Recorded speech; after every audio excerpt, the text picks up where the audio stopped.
Hi everyone.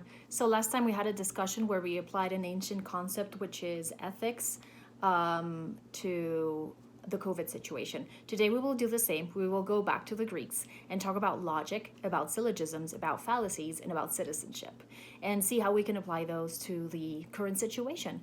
So what is logic? Logic comes from the word logos, which means word or what is spoken. And when you speak, of course, you speak your thoughts, right?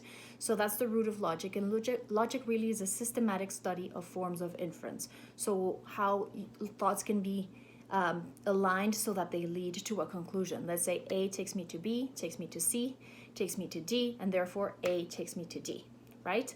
That's logic. There's a type of logic, which is a syllogism. A syllogism is when you take a large concept and you take a smaller concept and you mix them together in order to come to a conclusion. For example, all humans are mortal.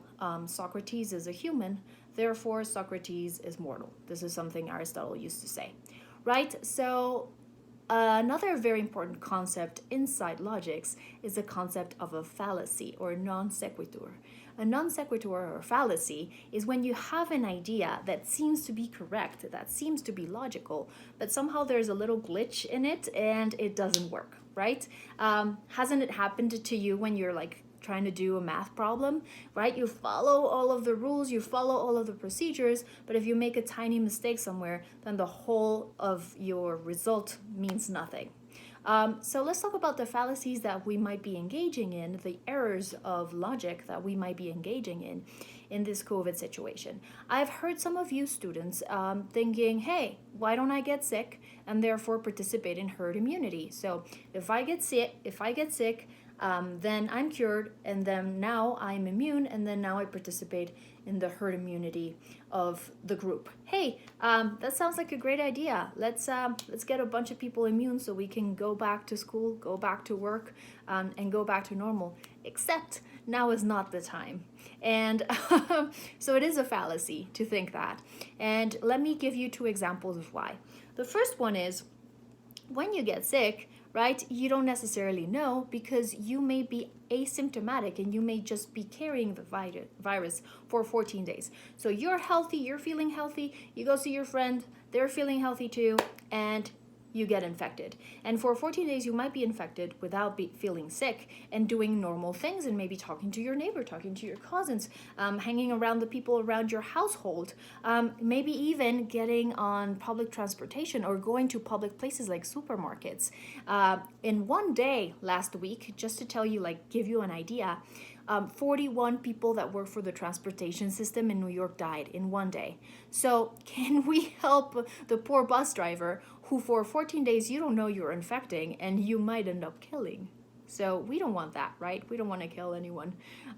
So be careful with the whole idea of how long we are asymptomatic, even though we might be contagious.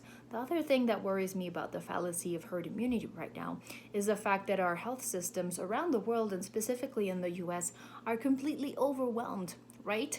So do we want to right now be a problem? Do we want to be part of the overload that is happening at this moment right now? So because, you as teenagers, we might think, hey, I'm healthy, I'm good, I'm probably not going to be very sick. Okay, so I might as well get it over with. The problem is, what if you do? What if I get sick and I end up going to the hospital and I end up needing to see a doctor and I end up needing drugs and I end up making people wear gloves and protective gear and all of those things that are in very, very high demand right now around the world and that are needed by other people who are actually dying right now around the world. So do I want to add to the problem? Do I want to be part of the things that are making it harder right now for us to move on and to continue to flatten the curve, right? So the other thing is citizenship. So citizenship is a Greek and Roman concept that basically I think this is the time for us to think what kind of citizens we want to be. And you might be thinking, hey, but I don't want to be a citizen to a society that is unfair and that takes advantage of people or where some get more opportunities than others. And yes, I understand our world is definitely very far from perfect. But let me tell you something, it has never been this good. Society and humanity as a whole has never had this good of a quality of life. So even if you go back 100, 200, 300 years, there were no human rights, there were no rights for women. Slavery was abundant and a part of everyday life. So we have done a lot of progress. And so do we want to be citizens of which world? Of the world of crazy people who do whatever they want and go back to a world without rules and norms where we can count on each other? Or do we want to move forward into a better society? And I think we should be citizens of the world we want. If we are citizens of the world that we hate, that because we see a lot of problems in it, that's not going to fix anything. But why not right now be citizens of the world we want to belong to? So that's something to consider.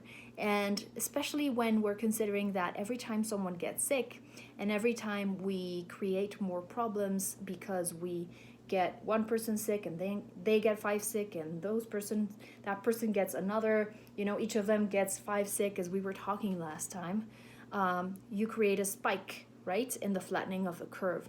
And by creating a spike in the flattening of the curve is gonna be worse, right? And it's also gonna last longer. So it's also gonna have implications in our economy. So we want to go back to our economic stability or whatever we had a little bit before as quickly as possible. And so we don't want this crisis to hit us very hard. And the best way to do that is to stay healthy right now, to stay safe, to stay at home, and to only interact with the people in our household. So that's logic and syllogisms and fallacy and citizenship for you. And I hope you have an awesome day. I miss you guys.